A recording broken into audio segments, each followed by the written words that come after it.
Албасты жындардың пайда болуы. Жастау кезінде Хауананы ібіліс жиі азғырыпты.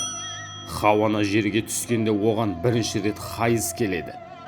Ол не істерін білмей қатты сасады. Сол кезде оған ібіліс періште сипатта келіп, қанды күлге тоста деп кеңес береді. Оған сеніп Хауана айтқанын жасайды.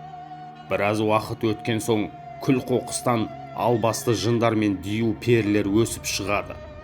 Олар шешеміз осы деп Хауанаға жабысады. Хауана қатты шошып, адам атағы тығылады. Екеуі оларды қуып жібереді.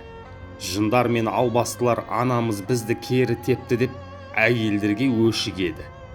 Әйелдер түнде жалғыз жүрсе, далаға жалаңбас шықса, дәретхана мен күл қоқысты бісмілләсіз басса, жындар оларға ауру боп жабысады екен.